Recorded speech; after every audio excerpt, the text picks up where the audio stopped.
C'est un fait divers, oui, hélas, mais il a une signification qui va au-delà du fait divers, parce que tous les faits divers nous disent des vérités, nous donnent des enseignements sur ce qu'il faut savoir et penser de notre époque.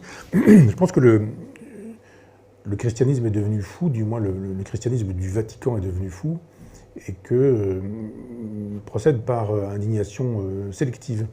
Moi, j'aimerais bien que toute la misère du monde soit vraiment le souci du pape, de la papauté, du Vatican, etc. Mais je pense qu'on choisit nos souffrances. Il y a des souffrances qui sont celles, par exemple, des Gilets jaunes, et on n'a pas entendu, je crois, me souvenir, l'épiscopat français prendre position en faveur des Gilets jaunes et de la souffrance de gens qui, hélas, effectivement, étaient blancs, cinquantenaires, soixantenaires, pauvres.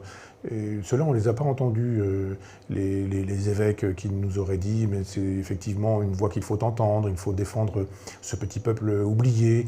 Il y a un évêque qui est venu célébrer une messe de Noël sur l'un des ronds-points à l'époque, et on n'a pas beaucoup parlé de cet évêque, on ne l'a pas beaucoup vu à la télévision, on ne l'a pas invité. On n'a pas dit à ce moment-là que tous les gilets jaunes étaient des catholiques. Alors que quand on avait un propos misogyne, un propos phallocrate, un propos antisémite, on disait tous les gilets jaunes sont antisémites, tous les gilets jaunes sont homophobes, etc. Je pense que le christianisme fonctionne aujourd'hui bizarrement. Quand je dis le christianisme, je ne parle pas des chrétiens, entendons-nous bien. Je parle du business du Vatican. Il y a une façon de prendre en otage un certain nombre de pauvres au nom d'autres pauvres, en disant « mais ce sont les pauvres qui vont payer pour d'autres pauvres, mais pas les riches ». Tout se passe bien pour les riches, tout se passe bien pour les gens qui font le monde comme il fonctionne. Là, il n'y a pas de proposition désagréable venant du Vatican à l'endroit des riches, des bourgeois, des milliardaires. Il n'y a pas d'invective, il n'y a pas de leçon de morale donnée de ce côté-là. On nous dit vaguement que le capitalisme, c'est pas joli, c'est pas gentil. Enfin, on n'a pas de solution. On nous dit qu'il faut que le capitalisme il devienne gentil, que le capitalisme il devienne humain, que le capitalisme il devienne un peu moral, et ce genre de choses.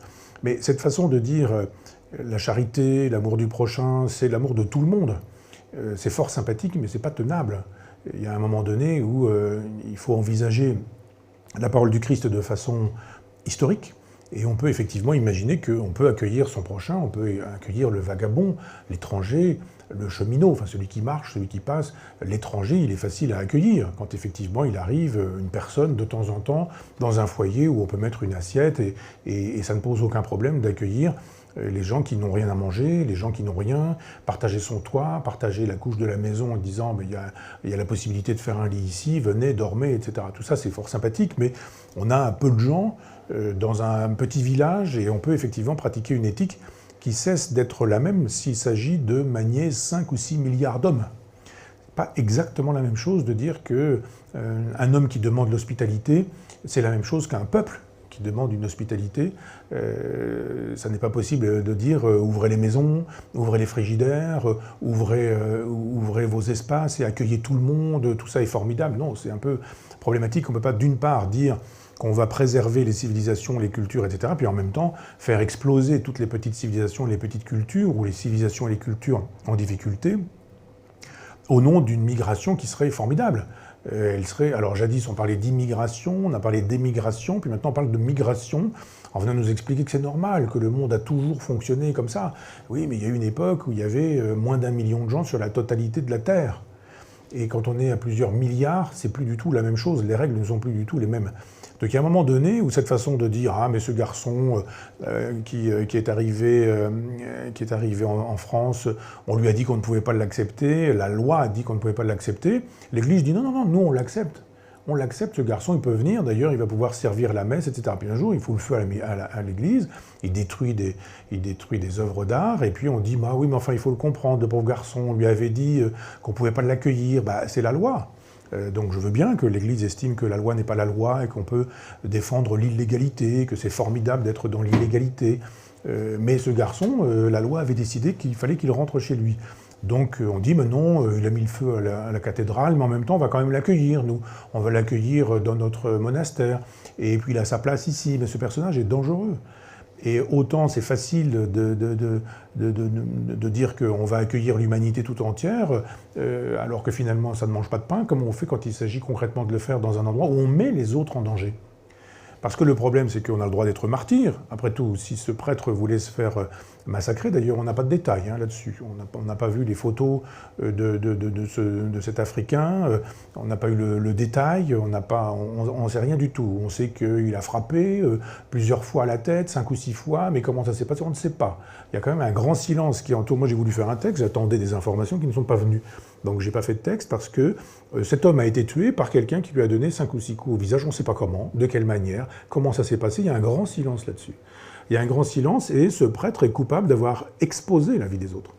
On peut exposer sa vie comme on veut, quand on veut, il n'y a aucun problème, tout le monde a le droit de se suicider.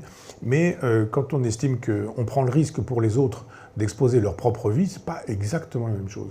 Donc quand il s'agit d'ouvrir sa porte pour accueillir un migrant, c'est formidable. Et rien n'interdit les prêtres ou les évêques d'ouvrir leur monastère, d'ouvrir leurs églises, d'ouvrir leurs bâtiments pour dire « mais nous, on va joindre le geste à la parole ». C'est bien beau de dire « accueillez tout ce monde-là, mais pas chez moi, chez les autres ». C'est exactement la même chose avec les prisons.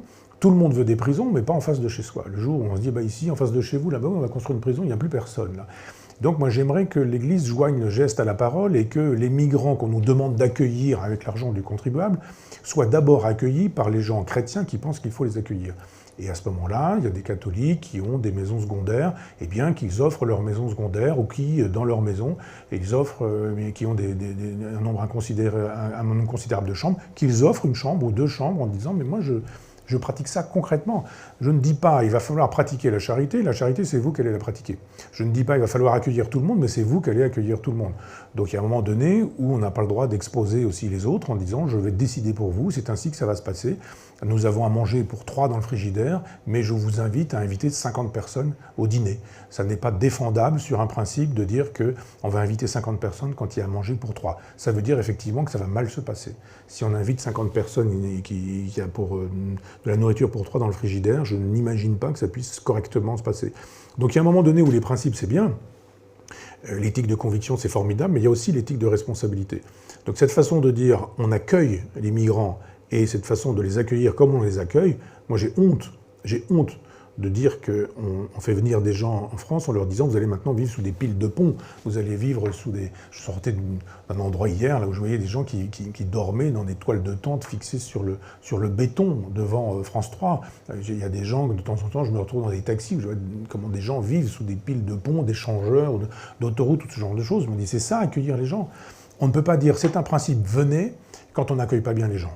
Je ne trouve pas bien de dire on en a fait un principe, vous êtes ici chez vous, mais quand vous êtes ici, vous allez vous débrouiller. Parce qu'on ne va pas pouvoir, il va falloir que vous vous débrouilliez, vous allez vivre comme vous allez pouvoir, vous allez bricoler.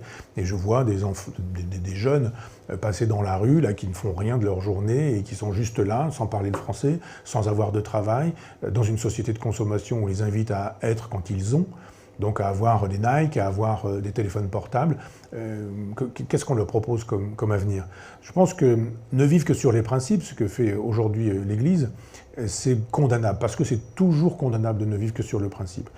Max Weber nous disait qu'il y avait l'éthique de conviction et l'éthique de responsabilité. L'Église n'est que dans l'éthique de conviction. C'est formidable, il faut des gens qui soient dans l'éthique de conviction. Mais s'ils oublient l'éthique de responsabilité, c'est pas terrible.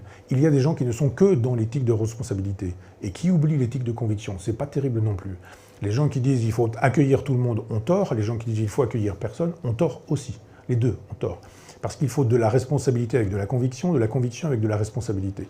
On ne peut pas dire j'accueille tout le monde, y compris les gens dangereux, parce qu'il y a des gens simples, modestes, dans leur coin qui sont là à ne rien dire, à travailler, la vie est dure pour eux. Ces gens-là, on n'a pas de fraternité à leur endroit, on n'a pas de compassion. Il y a beaucoup d'argent dans les banlieues, il n'y a pas beaucoup d'argent dans les campagnes, il n'y a pas beaucoup d'argent dans les villages, il n'y a pas beaucoup d'argent chez les gens qui ne disent rien, qui ne demandent rien, qui courbent les chines, qui rentrent la tête dans les épaules et qui regardent les informations le soir à la télévision et qu'on va traiter après de salauds quand ils vont voter pour le Rassemblement national. Je ne dis pas que le Front national est une solution, entendons-nous bien.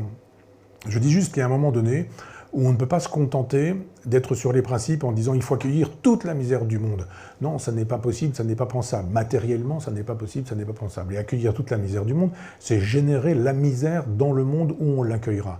Donc il faut accueillir qui on peut accueillir, organiser correctement les accueils. Moi j'invite, j'ai déjà beaucoup dit, j'invite les évêchés, j'invite les monastères, j'invite les églises, j'invite les presbytères à recevoir les gens concrètement, à dire maintenant voilà, nous on va les recevoir et on va les nourrir, on va leur donner un toit, on va leur donner une dignité, on va leur apprendre le français, on va les intégrer dans la ville, dans le village, dans l'endroit où on va les recueillir.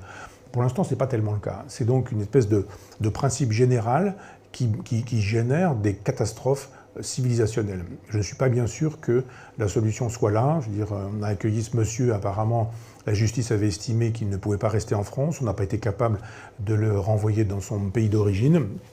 Il a aujourd'hui égorgé un prêtre qui pratiquait l'hospitalité.